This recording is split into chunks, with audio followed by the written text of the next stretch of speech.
Bonjour à tous, je suis Aïdan de la chaîne YouTube ZUp et je suis très heureux d'ouvrir aujourd'hui ces premières rencontres de l'esprit critique. Alors vraiment, j'aimerais remercier tous ceux qui ont soutenu l'association Tout le monde contre le cancer sur ma cagnotte. Merci à vous. Pour commencer, nous allons accueillir les premiers invités de cette matinée. Céline Guibert de la chaîne YouTube Par le début et le plus mignon des bonhommes tourons, j'ai nommé EBBH.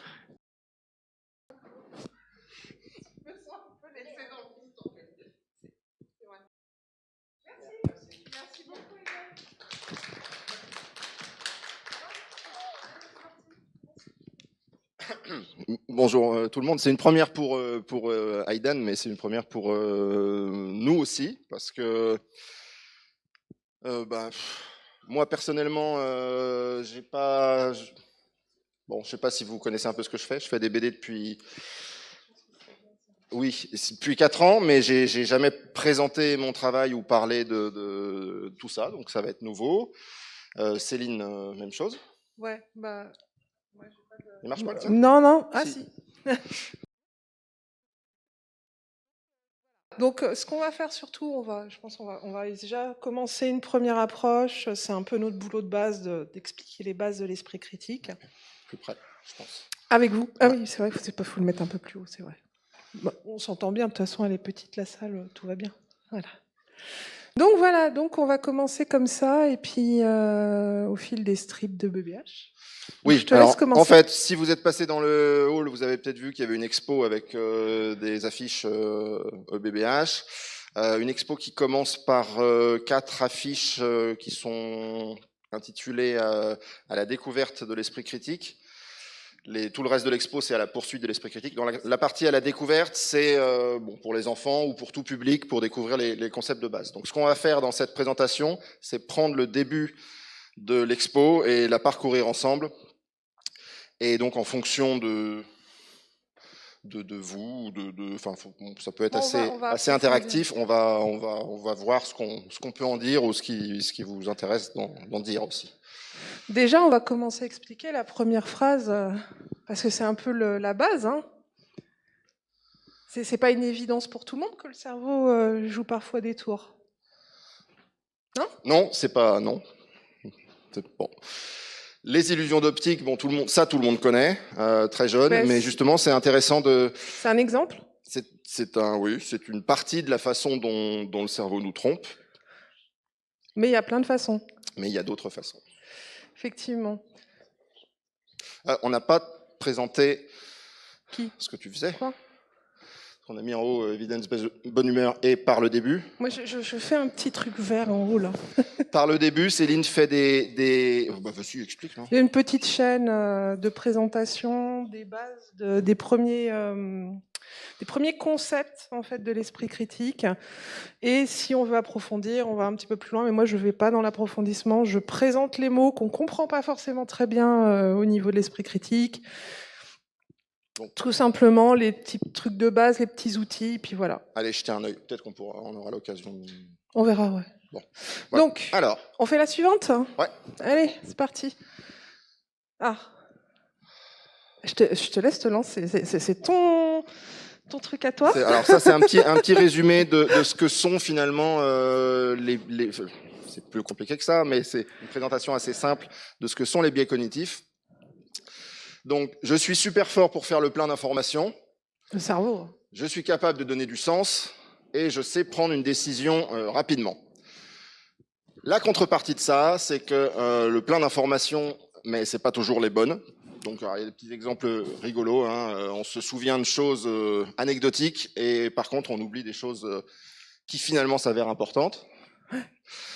N'importe quoi, le sens. Alors ça, typiquement, c'est ce qu'on va voir avec les pareidolie juste après. C'est quand dans cette recherche de sens, quand finalement on va trop loin en donnant un sens qui n'existe pas. Donc, c'est pas volontaire non plus. Hein, c'est quelque chose qui se fait automatiquement. Ah oui, tout ça se fait. C'est le cerveau. Voilà, c'est ça.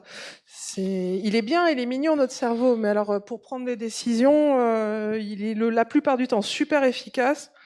Et des fois, ça bug. Hein.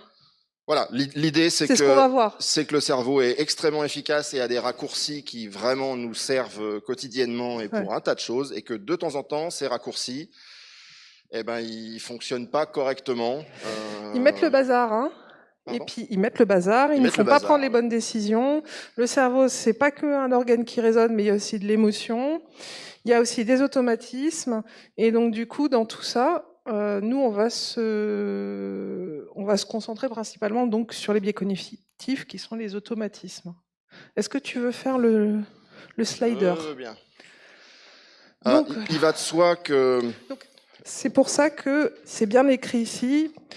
Des fois, j'aimerais autant que tu prennes ton temps. Parce que justement, face à tous ces automatismes-là, si on ne prend pas notre temps, on va direct dans le mur. Pour beaucoup de choses qui pourraient être importantes. Et l'exemple est pas mal, hein. Le cactus. Oui. Je ne pense pas que ça arrive à tout le monde, hein. Il va de soi que, quelle que soit la connaissance qu'on a de ces biais et la capacité de les identifier, on ne peut pas s'en défaire. On peut y être attentif. On peut y être attentif, on peut amoindrir certains effets ou faire Justement, attention, ouais. Mais on est câblé comme ça quand même, hein. Donc l'idée de tout ça et de l'esprit critique, c'est pas de dire je vais me débarrasser totalement de mes biais. Enfin, ce serait une ambition. Enfin, c'est pas possible. Voilà. Mais bon, enfin, ça c'est un autre débat. Mais on peut déjà savoir qu'ils existent et savoir les repérer de temps en temps. Dans la salle, est-ce que tout le monde sait à peu près ce qu'est un biais cognitif du coup? Oui? Ok. D'accord. Donc c'est ce qu'on essaie d'expliquer en étant un peu maladroit parce que il est 9h du matin, on est un peu les premiers. Mais en gros, un biais cognitif. On a un cerveau, il est super bien pour penser, il est très efficace au quotidien, il nous permet de fonctionner, c'est ce qui nous permet de parler, d'agir. Mais il a des automatismes. Et les automatismes, ils sont bien aussi pour la survie. Mais le problème, c'est que ces automatismes, c'est des gros raccourcis. Et ces raccourcis-là, eh ben, ils peuvent nous faire trébucher dans nos réflexions. Donc voilà, un biais cognitif, c'est un raccourci. Et on va prendre les exemples des raccourcis, on va les présenter. Il y en a 200. Donc oui. C'est pas forcément, on va pas tous les faire, mais on va faire les plus rigolos. On va en prendre 3-4. Est-ce que c'est... Alors, on n'a pas prévu très exactement ce qu'on allait donner comme explication à la base parce qu'on ne savait pas combien vous seriez et qu'on est susceptible d'avoir des enfants qui ont 5 ans, 6 ans, ou 10 ans, ou 13 ans, 14 ans. Donc, ce n'est pas les mêmes explications, le même niveau et la même complexité d'explication. Donc, on s'est dit qu'on allait aviser. Donc, n'hésitez pas. Donc, je demanderais bien déjà aux enfants quel âge qui sont ici. Là, il y a une jeune fille de 10 ans. 10 ans. Non, 12 ans. 12 ans. On a une jeune fille de 12 ans. Pardon. 15 ans. Voilà. Toi, tu as un grand enfant. Toi, au coin, tu perturbes l'assemblée. Pardon, c'est pas 9 ans et demi, d'accord. Voilà. J'envoie... On a une jeune fille là-bas aussi, il me semble. C'est une femme, pardon. Excusez-moi. Vous faites jeune, hein. Bon. Désolé. Donc, voilà. Spécifiquement pour les enfants, si quelque chose est trop compliqué, si vous voulez plus d'explications, vous levez la main. Enfin, faut absolument pas hésiter parce qu'on est là avant tout pour vous présenter à vous. De toute façon, on va discuter, on va faire les questions à la fin. Voilà. Donc, on lève la main. Il n'y a pas de souci.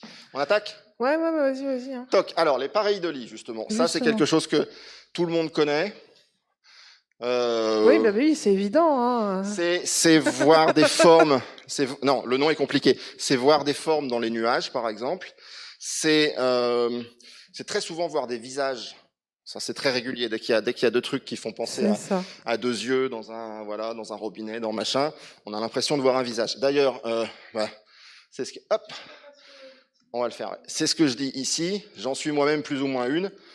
Finalement, un petit rond avec, bon là il y a la bouche et tout, mais un petit rond avec un rond et puis un rond dedans, tout le monde voit un visage et tout le monde voit un œil, alors que bon, fondamentalement c'est 2 cercles, 3 cercles, voilà. Ça c'est une tomate que j'avais coupée. Elle est flippante ta tomate. Hein. Elle est flippante. Alors, ce qu'on peut faire pour les différentes petites BD qui sont présentées, c'est vous les jouer. C'est de l'impro, donc je ne sais pas ce que ça va donner. Je suis à gauche. Regarde cette pareidolie, tu vois quoi, toi? Bah, c'était une tomate. Bah, enfin, je sais bien que c'est une tomate. Bah alors pourquoi tu me demandes? Voilà. Bon. C'est la tomate qu'attaque, hein, parce qu'elle est méchante. Hein. Elle est là, elle est là. Ah, elle est sortie d'un mauvais film, là. Elle est là. Donc, c'est un mot bien compliqué, pareidolie. Ouais. Ça vient de para, qui dit à côté d'eux, et de eidolon, apparence, forme. Donc, c'est notre cerveau qui essaie de nous prévenir très vite que quelque chose ressemble à quelque chose qu'on connaît. Et attention, les pareidolie, ouais, tu le soulignes bien, mais les pareidolie, c'est aussi auditif. Ouais, vous connaissez peut-être ces chansons en anglais dans lesquelles on est convaincu d'entendre une phrase française voilà, c'est aussi une illusion, une pareidolie. Notre cerveau croit reconnaître quelque chose qu'il connaît. Voilà. Oui. Oui. En toute logique. Il se trompe. On passe. Allez. Et comme précisé ici, c'est plus fort que lui. Ouais. C'est plus fort que nous. Justement, je vais en parler juste C'est plus après. fort que nous. Voilà. Personnellement, je suis un grand fan des pareidolies. J'adore en repérer partout, les prendre en photo. Voilà. N'hésitez pas, parce que c'est assez rigolo quand même comme petit jeu. Donc, surtout que maintenant, on a toujours de quoi faire une photo sous la main. Souvent même les enfants. Donc, amusez-vous à ça. Toc. Alors. Ouais. Donc là, justement, on a expliqué c'était quoi une pareidolie. Donc, c'est tout de suite beaucoup plus aride de mon côté. Donc, effectivement, c'est une illusion dans le cerveau qui fait voir des visages et des objets. Oui. Ouais. Voilà, qui n'en sont pas, puisque basiquement, c'est le cerveau qui va interpréter ce qu'il voit. Mais alors, je vais aller... Voilà, les nuages dans le ciel, on en a parlé aussi, donc on va passer vite. Ouais. Mais alors, du coup, pourquoi est-ce qu'on voit des visages partout? Eh ben, on est des êtres humains, donc on est des animaux sociaux, et on est fait pour vivre socialement, entre guillemets. Non, on n'est pas fait pour vivre socialement, on survit mieux socialement. Oui. Voilà. Tu vas te faire taper sur les doigts attention, si tu dis on est fait pour. Non, on n'est pas fait pour. On est fait pour rien du tout, mais on survit mieux socialement. Et donc, en fait, savoir reconnaître des visages, ça a quand même un gros avantage quand on vit avec des congénères. Parce qu'on en a besoin. Et que, du coup, si on les reconnaît pas... Alors après, il y a des gens qui sont atteints de... prosopagnosie. Qui ne savent plus reconnaître. Ouais, c'est ça, prosopagnosie, voilà. Ouais, c'est ça. Voilà. Qui, à certains degrés, savent pas trop en reconnaître. C'est handicapant quand même. C'est super handicapant. Et autre chose aussi, c'est ce qu'on peut observer habituellement, c'est que le nouveau-né, la première chose en général qu'il voit, c'est le visage de sa maman. Ça va l'aider à survivre aussi, parce que c'est la personne qui va prendre soin de lui. Et donc, il est un peu câblé pour ça. Et le fait d'avoir ce réflexe d'avoir besoin de voir des visages, ça fait qu'on va en voir partout, malgré nous. Enfin, partout. Partout où on va voir 2 ronds, une barre. En gros. Et donc, on a les exemples. Ouais. Alors, voilà. C'est déjà plus fun. Hein. Voilà, vous voyez que vraiment, les enfants, vous pouvez, dans votre verre de bière, voir une... Ah. Bon. C'est sur votre on va voiture plutôt partir aussi, sur les sacs ou sur les essuie-glaces. Quand vous voulez démarrer votre voiture le matin quand il neige. Ah, mais vous voyez, l'exemple est très bon ici parce que franchement, c'est pas un beau visage, c'est pas voilà, non, mais quand même, on voit un sourire avec un bonhomme un peu. C'est ça. En fait, voilà. C'est des formes simples, comme je disais, 2 ronds, une barre. C'est bon. Il suffit qu'ils soient dans le bon ordre et ça y est, on les voit, on n'y peut rien. Une chose qui me semble importante, c'est qu'on ne se contente pas de voir un visage, on voit une expression, on voit une émotion. On voit ici, on a l'impression d'un personnage qui regarde sur le côté d'un air, voilà. Donc on peut voir de la joie, on peut voir de l'agressivité, de la menace, on peut voir, voilà. C'est ça, c'est pas seulement de reconnaître, ah tiens, un visage. C'est de se préparer finalement à une interaction. Voilà, le cerveau dit attention, il se passe quelque chose avec. Social, donc les inférences, elles sont nécessaires en fait. Parce que ce sera très rare de voir dans des choses comme ça un objet inerte qui ressemble à autre chose qui serait un objet inerte. C'est encore une fois question de survie. Donc c'est question de survie. Toc. Bon, après, alors on en a plein. Ouais, ce bâtiment-là est assez Ouais. assez fabuleux. Je ne sais pas ce que vous voyez. Moi, je vois Un canard. un petit poussin. C'est un poussin. Ouais, plutôt un petit Ah, c'est même pas truc qu'avec les fragile humains, et étonné et qui. Ça, c'est un classique. Hein, vous pouvez le reproduire Ah, celui-là, il est très connu. chez vous. Donc là, c'est la joie. Là, bon. Là, il a un peu bu. Oui, Il est un peu déchiré. C'est un peu moi quand mon réveil n'a pas sonné et que j'ai une conférence à 9h. Voilà. Donc, ouais, non, on peut en faire avec à peu près tout. Moi, j'aime beaucoup les poivrons effrayés. Ah, c'est un grand classique dans les poivrons et les tomates. C'est vraiment très, très, très souvent parce que bon, les graines font les dents et enfin bon. Les maisons, les poivrons, les tomates, ouais. C'est. Passe. Ah, c'est simple. Bon, alors, mince, on passe à autre chose. Bon, ouais. L'effet de halo. Là, c'est un autre biais. Allez, on passe à un autre biais. On passe à un autre biais. Donc les pareidolie, je pense que c'est assez clair ce que c'est pour tout le monde. Hein. Donc les biais, comme disait Céline, il y en a énormément qui ont été identifiés en psychologie. Enfin, bon. Donc on va en présenter quelques-uns. Et donc on commence avec ce qu'on appelle l'effet de halo. Mais qu'est-ce que c'est? Non mais halo, on l'a fait? Allez, dis, j'espère que ça t'a pas dérangé que je copie sur toi pendant l'interro de maths. J'ai même pas remarqué. Mais tu pouvais pas plutôt pomper sur Timéo parce que moi... Toi, le premier jour, quand je m'étais paumé dans le collège, tu m'avais aidé. Ah bah ouais, je suis plutôt sympa moi, mais je suis vraiment nul en maths. L'effet de halo, c'est...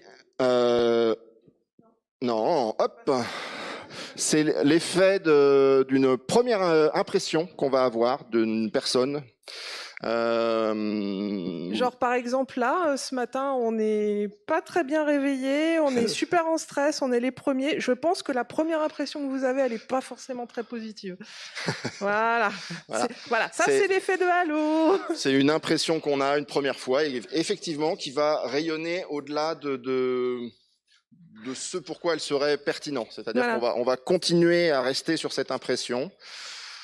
Alors qu'on est des gens bien en vrai, hein. Oui. On est intelligent, tout ça. Hein. Mais on a beau enfin, j'ai une anecdote qui me revient en tête, c'est que j'ai mon fils qui est rentré en classe il n'y a pas longtemps et je lui ai expliqué ce qu'était l'effet de halo. Et je lui ai dit, écoute, il y a des enseignants qui ne te connaissent pas. Pour le premier cours, essaie de leur donner une bonne impression parce que c'est celles qui vont garder quand même de toi après, donc tiens-toi bien et tout. Et il est rentré le soir et dès la première heure, il s'était fait séparer en cours et voilà. Donc voilà, je lui ai fait un long speech de 2 heures avant la rentrée et ça n'a servi absolument à rien. Rien. Mais il m'a dit mais t'inquiète pas, ils auront le temps de me connaître et de voir que je suis pas bon. L'autre classique effet de halo, c'est tu portes des lunettes, t'es intelligent. Voilà. Un genre de truc. Voilà. Alors, premier de la classe. Alors ici, on parle de halo pas du tout. Positif. Quand c'est une bonne première impression, et il y a aussi le halo négatif quand on donne une mauvaise première impression. Juste avant, justement. Voilà. Avec les deux branquignoles qui vous parlent là. Voilà. Mais c'est encore un raccourci, quelque chose de pratique, parce que bien souvent, la première impression va quand même nous apporter beaucoup d'informations pour se préparer à la suite des interactions. Donc, mais c'est pas toujours la bonne. Elle est importante, mais il faut être conscient que alors la première impression, ça peut être quelqu'un qui vient en costume, avec une blouse aussi, une blouse scientifique. Une blouse scientifique, on va ancrer. Hein. En fait, on ancre on peut parler du terme ancrer, de l'ancrage. On ancre une représentation de soi. Enfin, Encore une fois.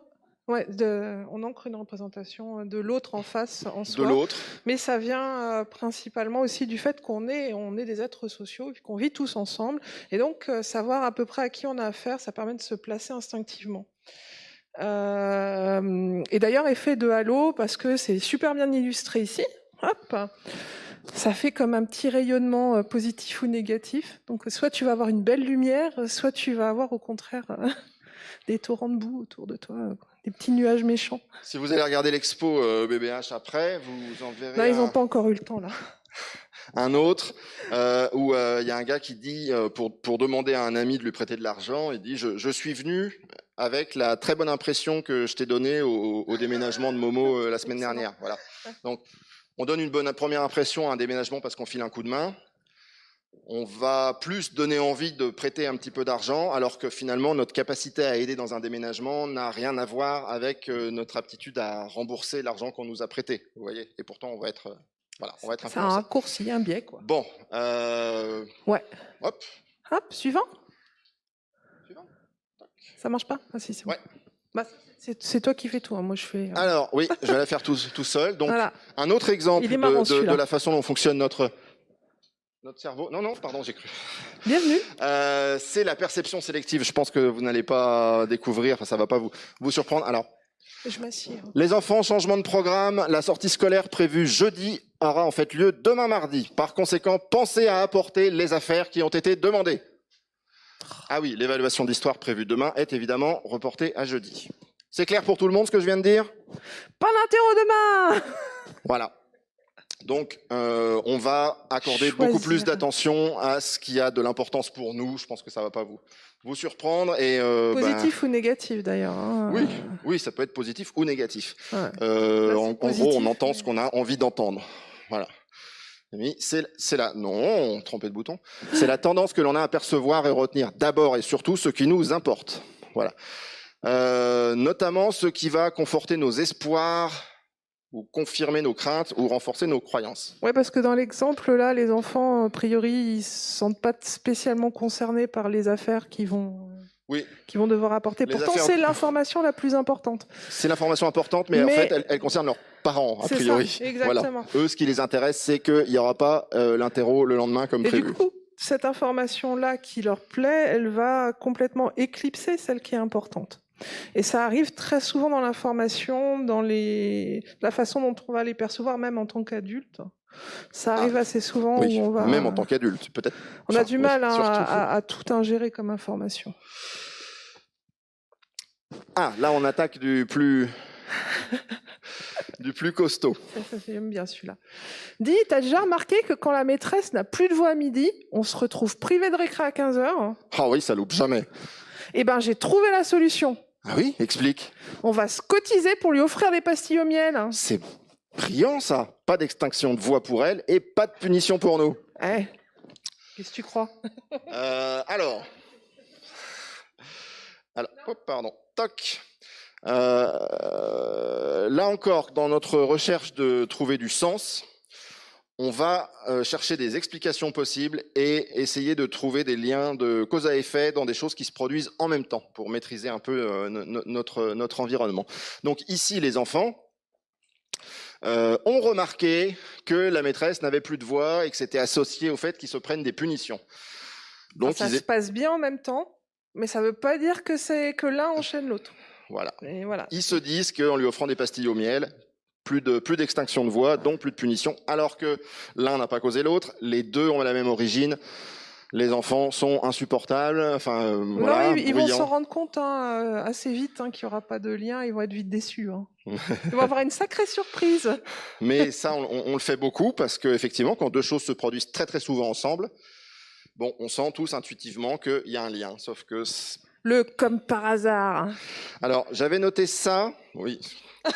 Comme par hasard. J'avais noté ça, que c'était une petite blague que j'avais lue, je crois, dans Y penser, le livre d'Y penser.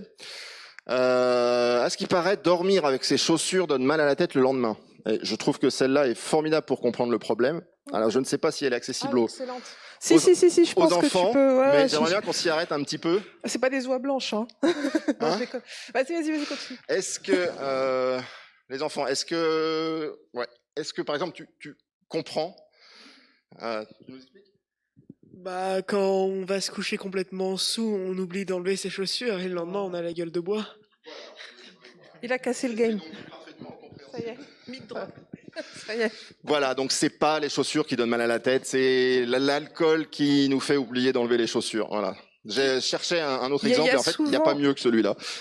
Il y a souvent un élément extérieur en fait qui explique mieux la conséquence que ce que nous on va inférer parce qu'on n'a que des informations parcellaires. On n'a que des informations en bribes. Voilà. Des fois, on a raison de voir un lien de cause à effet.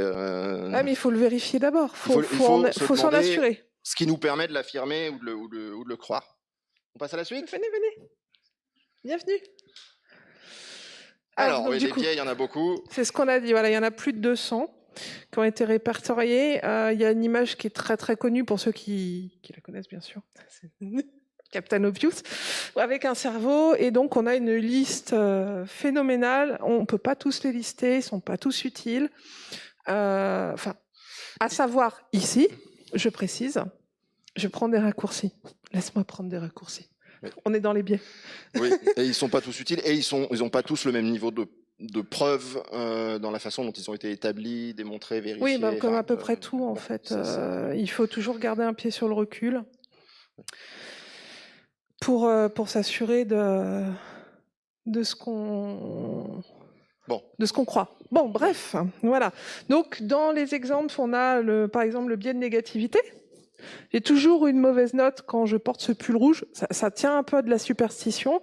Mais le biais de négativité, c'est quand on a eu sur plusieurs événements dans notre vie des choses qui sont négatives et des petites choses positives, on va omettre ce qui était positif, puis on va garder en mémoire que ce qui est négatif et on va le relier. Et ça se relie aussi avec la corrélation causalité. Donc par exemple, si on va sur tel trottoir et puis qu'on a marché plusieurs fois dans la crotte de chien. Oui, il est bien mon exemple. On va dire, ah là, ce trottoir, j'y vais pas parce que je marche toujours dans la crotte de chien, alors qu'il y arrivait des fois où ce n'était pas arrivé, justement. Donc, c'est pas systématique. Et c'est le biais de négativité. Biais de confirmation. Biais de confirmation, celui-là, il est quand même très connu. C'est notre Il est propension... très connu et très important. C'est notre propension à prendre les événements qui nous arrivent ou les informations qu'on a, on va les prendre dans le sens qui confirme nos opinions préalables. Alors quand on croit un truc et qu'on lit quelque chose qui va dans le sens de notre opinion, en général, on a tendance à plus le croire et à plus le prendre en compte que ce qui va à l'inverse de notre opinion, de ce qui nous contredit. Et tenter de lutter contre son biais de confirmation, ça fait partie quasiment des choses les plus importantes dans l'esprit critique. C'est d'être capable d'identifier le fait que ce qu'on pense déjà, ce qu'on a envie de penser, et quand on reçoit une nouvelle information, de se dire « Ah, méfiance, parce que ça, j'ai justement envie de le penser. » Voilà. Je pense que, à mon sens, c'est un avis personnel, mais lutter contre le biais de confirmation, ça fait partie des objectifs. Voilà, ça ne veut pas dire que c'est facile, et de toute façon, on ne peut pas l'éviter totalement. Mais il y a des situations dans lesquelles on peut identifier quand même ce qu'on a envie de croire, et ça permet de mettre un peu de distance avec les informations qui nous parviennent. Exactement. Celui-là, il est formidable aussi. Le biais rétrospectif. Ouais. Surtout dans des périodes comme en ce moment. Je te laisse le présenter d'abord. Non, vas-y. Ouais. Le biais rétrospectif, c'est croire après que quelque chose se soit passé, que les choses auraient dû ou pu être faites différemment. Parce qu'on est après ce qui s'est passé, on dispose de toutes les informations, et on vient juger après de la façon dont on aurait dû juger les choses avant. Alors, c'est quand on dit c'était évident que ça allait se produire comme ça. Bien souvent, c'est facile à dire une fois que les choses sont passées. Donc, je parle de la période actuelle parce que on est au bout d'1 an et demi d'une pandémie où il y a eu beaucoup d'incertitudes, beaucoup d'erreurs commises à différents niveaux. Donc, c'est évidemment très simple très tentant de regarder toutes ces erreurs et de se dire qu'on aurait pu faire autrement, qu'on aurait dû faire autrement. Il faut admettre que à l'époque où les choses au moment où les choses se produisent, on n'a pas les mêmes informations que quand on en reparle a posteriori. Et c'est souvent quand même très tentant de dire, alors là, Céline a illustré en disant « je savais que ça finirait bien ». Mais ça pourrait être l'inverse. C'est quand même, à mon avis, souvent, je savais que ça finirait mal. Comme dans l'histoire aussi. Voilà. Alors qu'on ne pouvait pas deviner que ça allait mal finir. Voilà. Totalement. Et dans l'histoire, même, les historiens connaissent bien ce biais-là, justement, où on a tendance à juger aussi les événements passés avec notre et pas idéologie, mais notre vision du monde actuel. Alors qu'en fait, en se disant, mais ils sont débiles d'avoir cru que la Terre était plate, par exemple, les gens dans le temps. Mais non, en fait, les gens, ils faisaient en fonction de ce qu'ils avaient. Et ça, c'est le biais rétrospectif aussi. Mais il y a ce qui concerne le jugement des autres, mais le jugement de soi-même aussi. On peut aussi se dire, j'aurais dû savoir que je n'aurais pas dû faire ci ou ça. Il faut un petit peu d'indulgence pour lutter. Bon, là. On peut pas c'est encore un biais dont on ne peut pas vraiment se débarrasser. Par contre, on peut y être attentif et avant de juger ou de s'exprimer sur quelque chose, se dire bon, on est après, donc attention à ce biais rétrospectif.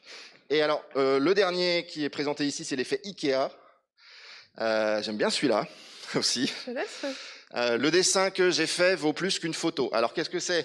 L'effet Ikea, c'est un biais qui a été appelé comme ça, justement à cause des meubles Ikea qu'on monte soi-même. C'est-à-dire qu'on va accorder beaucoup plus de valeur à un meuble, notamment, qu'on a assemblé soi-même, qu'au même meuble qu'on aurait acheté tout monté.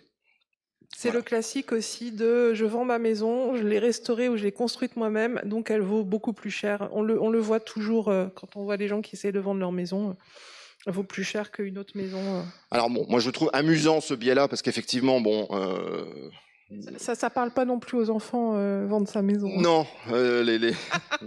il est amusant, mais je suis pas sûr qu'il soit très.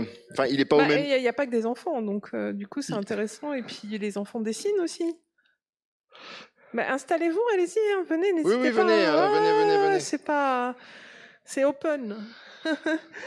Mais donc, d'où l'intérêt par rapport à tous ces biais-là de bien prendre son temps avant de juger quelque chose ou de décider quelque chose. Je disais juste que pour moi, ce biais-là, il est un peu amusant, mais il est pas exactement comme les autres. Il nous fait pas commettre des erreurs, c'est juste la valeur qu'on attribue. Pour toi, il nous fait commettre des erreurs importantes. Oui, tu surestimes ce que tu as fait, en fait, et du coup, tu as Ouais, mais dans notre vie quotidienne, est-ce que c'est fréquent? Si tu vends ta maison. Oui, si tu vends ta maison, mais tu vas vite être amené à la réalité ou ta voiture. Du prix. Quand tu fais du tuning. Bon, c'est-à-dire que moi, on appelle ça un biais. Personnellement, ça me semble normal d'attribuer plus de valeur à quelque chose dans lequel on s'est investi. On investit du temps, on investit sa façon de faire. C'est un peu le principe du biais, ça nous semble normal, justement. Oui.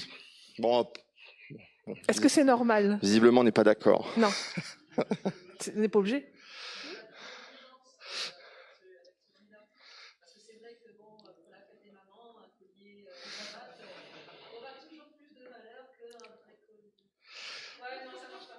Non.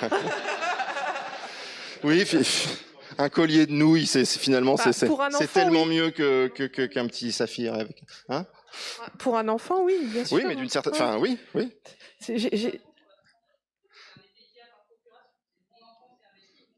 Mais oui, mais bien sûr, ouais, tout à fait.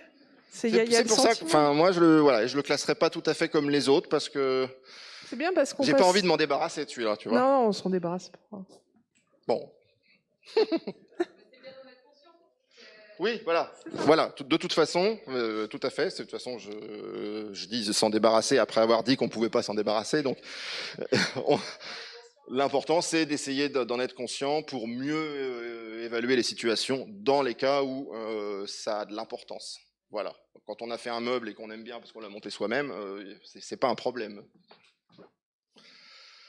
Sauf quand on le revend. Je revends jamais mes meubles. Petit jeu. Je te laisse faire. Ok, on va faire un jeu. Bon, là, vous avez déjà tous lu, mais on va le lire. Quelle est la couleur d'un os? Voilà. Quelle est la couleur d'un nuage? Oui, ça peut. Alors, l'esprit de contradiction, c'est pas sympa. Voilà. Quelle est la couleur d'une feuille de papier? On n'a pas une coquille là qui s'est glissée? Si. Ouais. Quelle est la couleur du cheval blanc dans la 4, bien sûr? Et donc, que boit la vache? C'est gentil, merci. Voilà. Là, vous vous méfiez. Vous avez eu trop le temps de. Non, mais en même temps, si tu as un public averti, forcément. Non, elle est connue, mais elle est quand même assez efficace parce que je pense qu'on s'est tous fait avoir la première fois. Avec les enfants. On va l'expliquer quand même. Voilà. Toutes ces questions nous mettent en situation de répondre blanc. Parce que c'est un raccourci. L'os, le nuage, la neige. Donc forcément, que boit la vache? On est très tenté d'associer la vache au lait et à la couleur blanche et de répondre spontanément, la vache boit du lait. Et quand on réfléchit un tout petit peu derrière, on se dit non, la vache fait du lait, mais la vache boit de l'eau en fait. Bah, Voilà. elle en a bu un temps. Hein. Oui, elle en a bu petite, oui, effectivement. Hein, donc non, ça c'est pour illustrer le fait que notre cerveau peut être mis dans des conditions. Oui, c'est pas stressant du tout que tu regardes ta montre. C'est fait exprès. D'accord, on passe à la... Vous avez compris l'idée, voilà. Alors, on va passer sur les illusions d'optique. C'est aussi ce que je vais aborder sur mon petit atelier avec les enfants. On va faire des petits jeux dessus.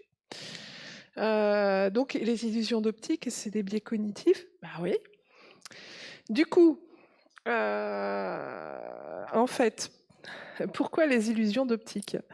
Bah, toujours les raccourcis. En fait, si notre cerveau prenait en compte toutes les informations qu'il avait autour de lui, tous les sons, les lumières, les couleurs, bah, il pourrait pas tellement tout gérer, tout prendre en charge.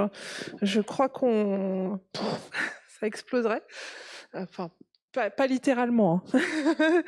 Mais voilà, s'il prenait tout en compte, il n'y arriverait pas. Et donc, du coup, le cerveau, il est très, très efficace à reconstruire une réalité qui est en morceaux, comme j'ai dit tout à l'heure.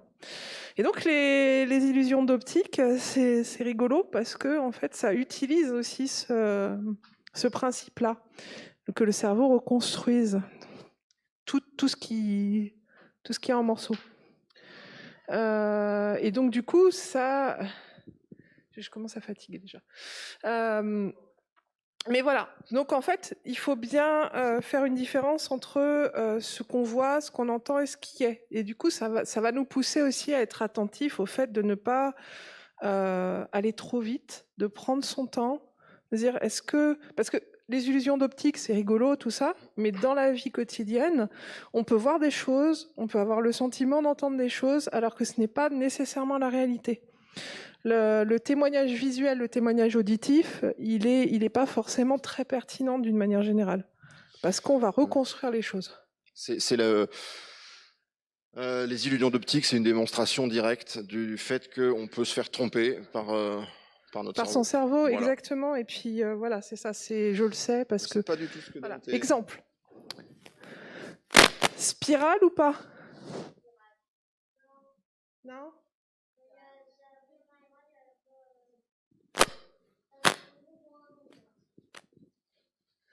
Donc non, pas spirale. Hein, si tu arrives à mettre un peu ton pointeur, c'est des cercles concentriques.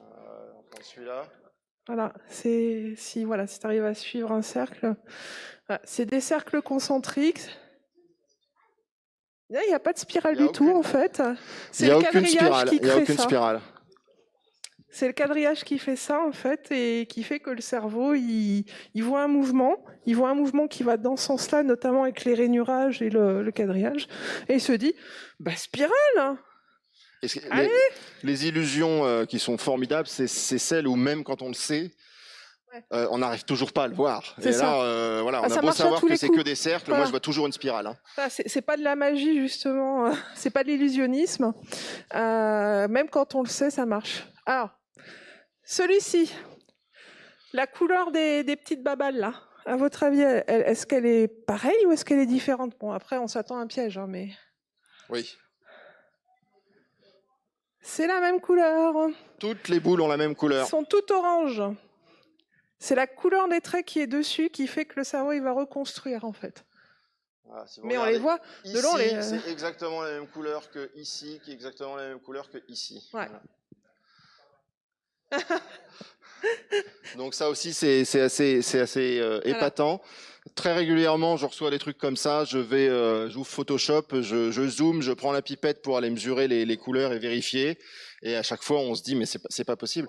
Il y en a une avec des fraises aussi où on est absolument convaincu en noir et blanc, ouais. De voir des fraises rouges alors qu'elles sont grises, mais c'est juste l'environnement. Alors voilà. Ça c'est lié à la perception aussi des couleurs. Enfin bon, de chacun. Un peu Après, compliqué. Voilà, c'est ça. Ouais. Alors là. Ça c'est pas un truc où genre c'est pas ce qu'on voit qui est, plus ou moins, mais c'est pareil, c'est une illusion de relief qu'on va aussi trouver très régulièrement en illusion d'optique. On peut recréer du relief rien qu'en jouant avec la géométrie des objets. Donc c'est là on a et puis quand vous la fixez, vous avez l'impression qu'elle bouge. Hein.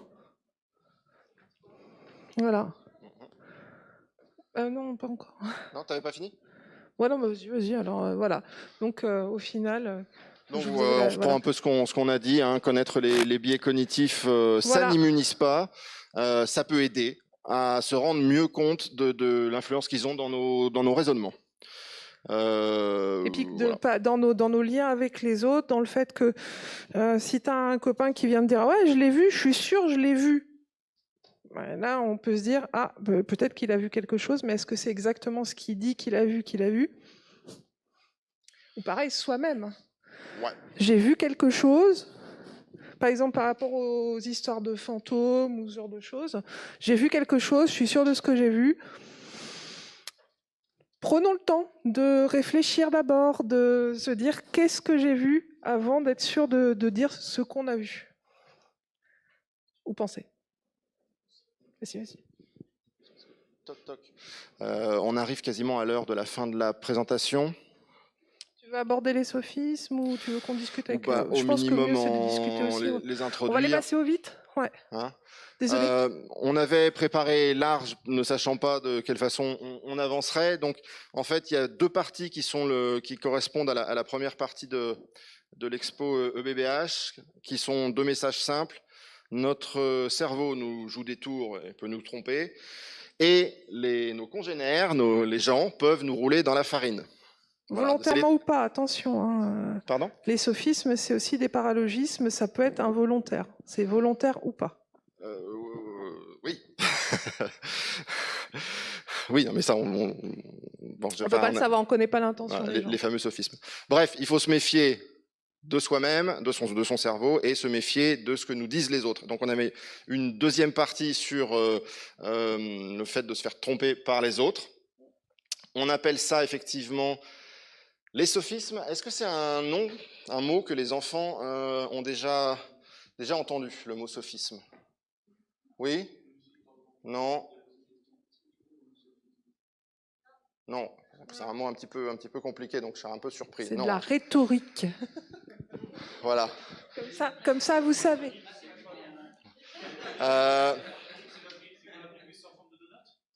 C'est ça, exactement. Donc, les fameux sophismes, on parle aussi d'arguments fallacieux, qui n'est pas un mot beaucoup plus simple et que vous n'avez probablement pas entendu non plus. Mais c'est clair. Donc, on pourrait dire, c'est quand les autres nous racontent des salades et nous tiennent un raisonnement qui pour nous convaincre, qui en fait est... La rhétorique, c'est la science du discours, quand on parle. Donc quand on essaie de convaincre les gens, quand on discute avec eux. C'est un argument trompeur, voilà. Ouais, quand on a envie d'avoir raison, des fois, tous les moyens sont bons, quoi. Voilà. Donc, il y en a aussi beaucoup de façons de tromper les autres en les abusant. Volontairement ou non. Volontairement ou non. Est-ce qu'on peut prendre le temps d'en faire un ou deux? Bien sûr, vas-y. Bon. On commence avec le faux dilemme. Toi, tu kiffes à fond Flora ou bien la prof de sport, Madame Manche-Truite? Quoi? Ah, tu kiffes Flora, c'est ça? Mais non, enfin. Il aime Madame Manche-Truite. Bon. Alors. Le faux dilemme, c'est te proposer deux choix, comme si c'était les deux seuls possibles. Donc, c'est te forcer, en fait, le choisir choix. Entre les deux choix que tu as décidé, en fait. Ouais. Très souvent, le but de ça, c'est de t'amener à une réponse, en fait. Donc, dans les deux choix qu'on te donne, il y en a un qui va être ridicule ou stupide ou voilà, et puis un autre qui semble s'imposer de lui-même. Et face à ça, eh ben, on est coincé, on est un peu obligé de répondre. Il y a une réponse qui est quasiment interdite, enfin, qui est impossible. Donc, voilà, on amène quelqu'un comme ça. Le faux dilemme, c'est très... Tu préfères boire de l'eau de Javel ou manger les épinards? Allez, vas-y, mange les épinards. Donc tout ça, vous le retrouverez là-bas, et puis on peut en reparler.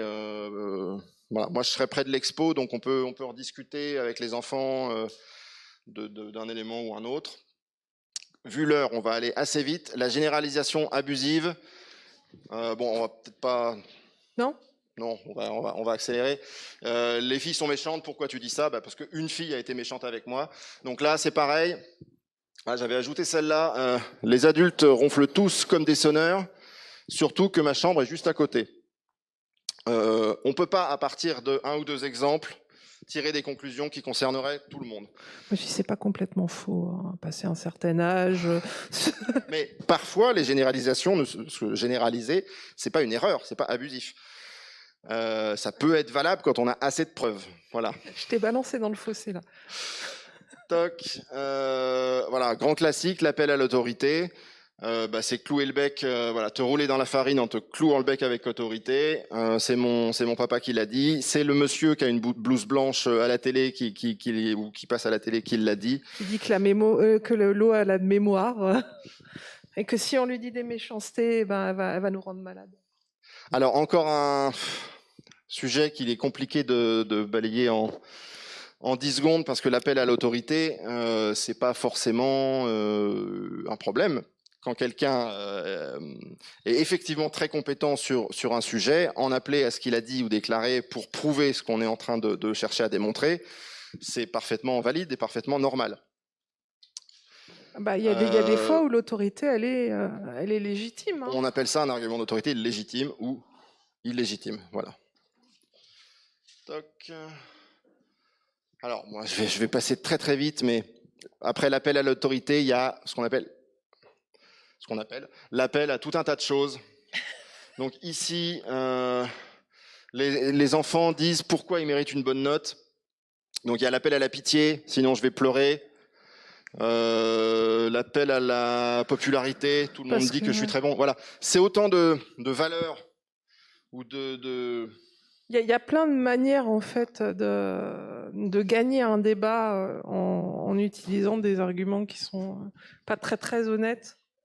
Pas très honnête parce que pas en rapport avec ce qu'on essaye de démontrer.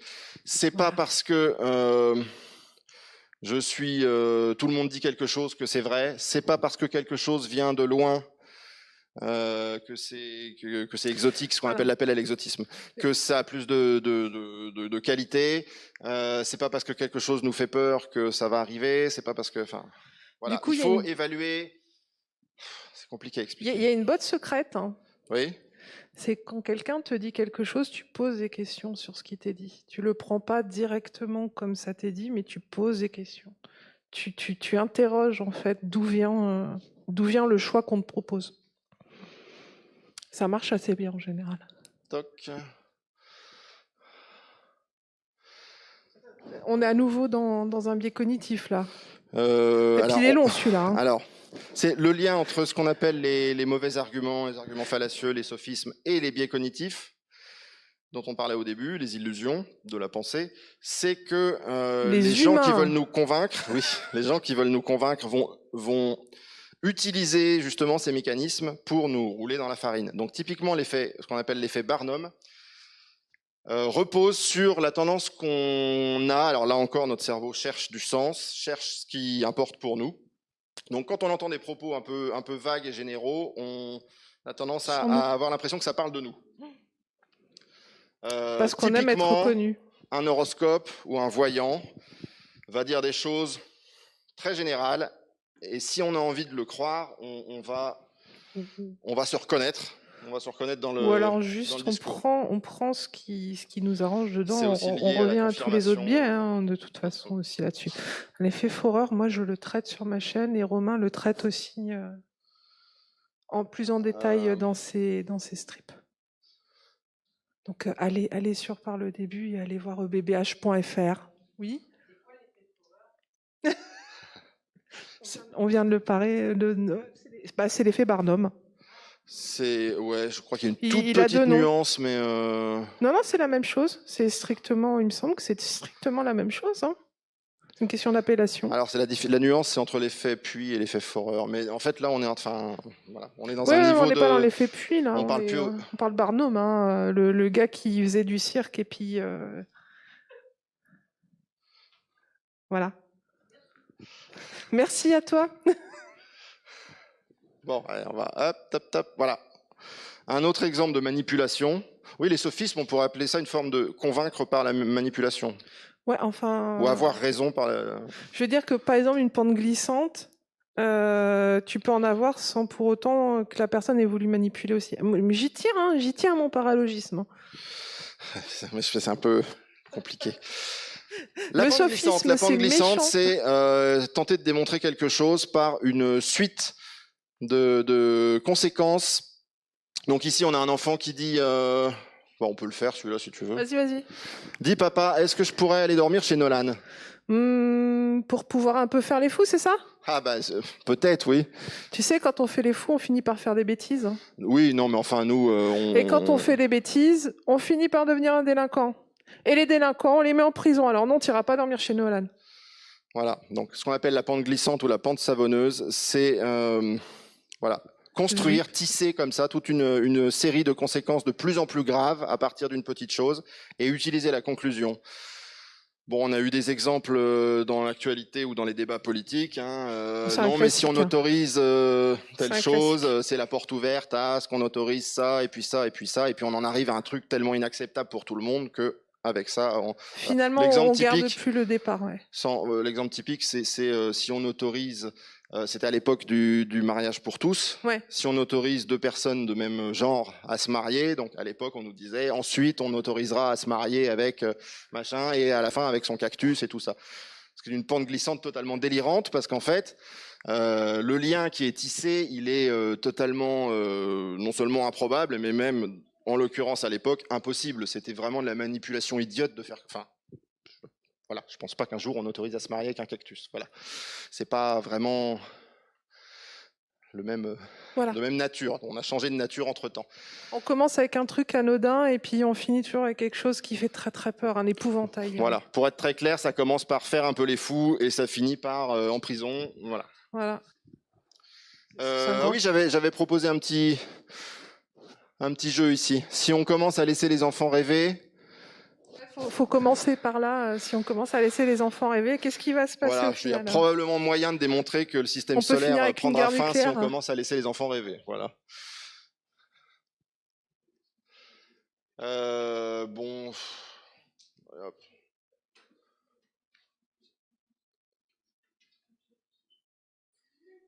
Toc, voilà. J'ai passé la cueillette de cerises parce que finalement ça rejoint un peu ce qu'on a dit avant, ce qu'on appelle le cherry picking. Ça consiste à n'utiliser qu'une partie de... Oh, je voulais... Fais vite quand même.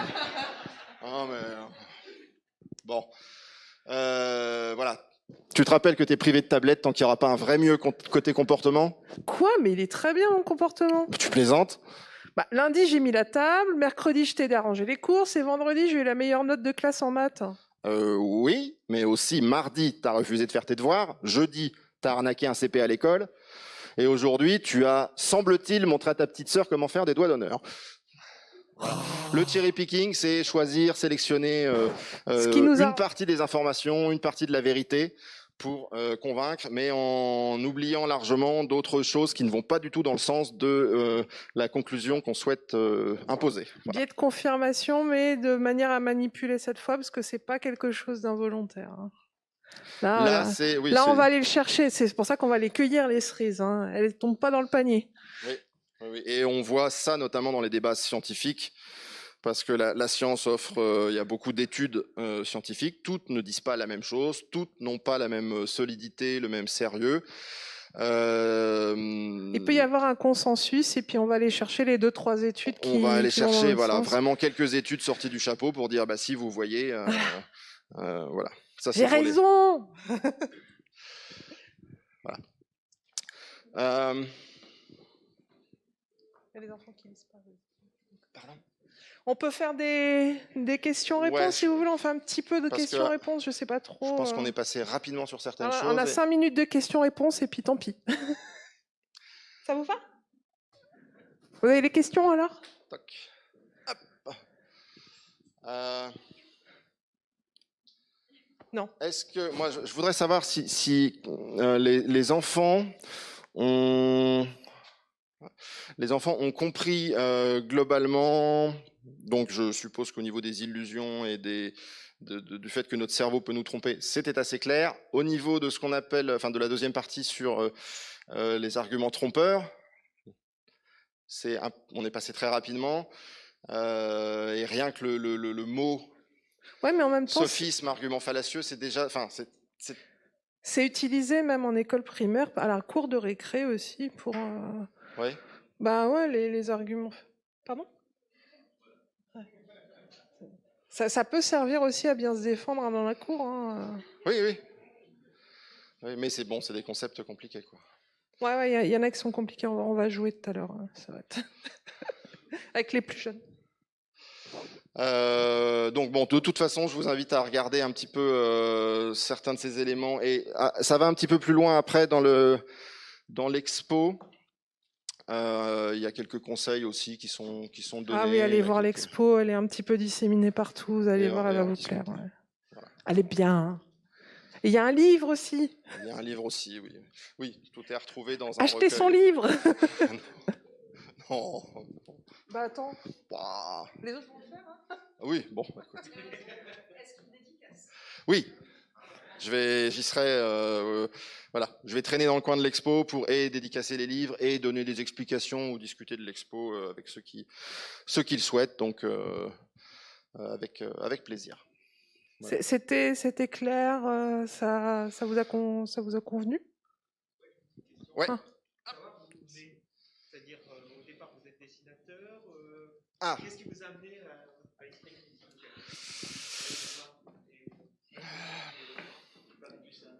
Alors, oui, pardon ? Oui. Non, ça vient pour moi d'un intérêt pour le sujet.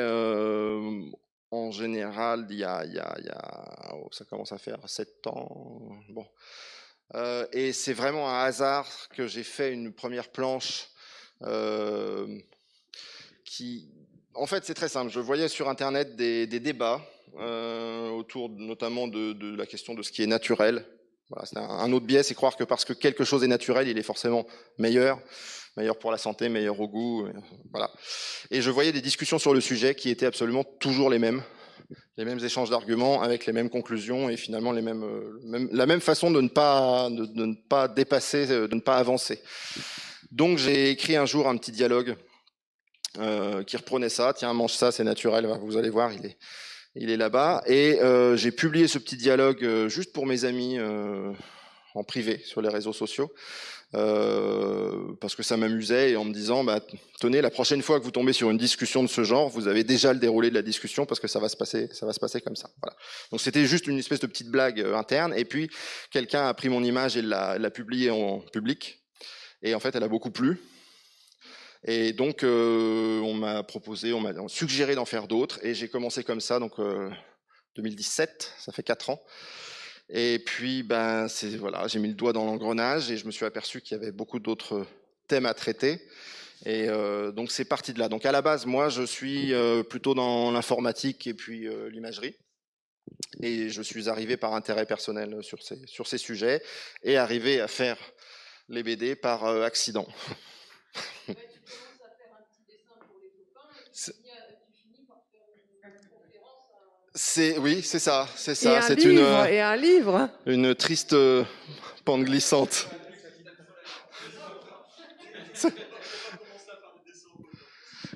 Pente glissante. Pour les enfants. Non, à la base, c'était pas pour les enfants, mais je me suis, en cours de route, aperçu qu'il y avait aussi moyen d'introduire c'est très accessible pour les enfants. Quelques idées. Oui. Il y a des trucs qui sont pas faits pour les enfants quand même, mais c'est quand même vachement accessible. Enfin, il y a des choses qui peuvent leur parler. C'est plus grand, parce que les petits, peut-être plus difficile. On laisse la place au suivant. À moins qu'il y ait une autre question. Non, je pense qu'on peut prendre 2 minutes si jamais. Moi, je suis bien, je reste. Non ? Ça vous va ? Bon, merci. Merci.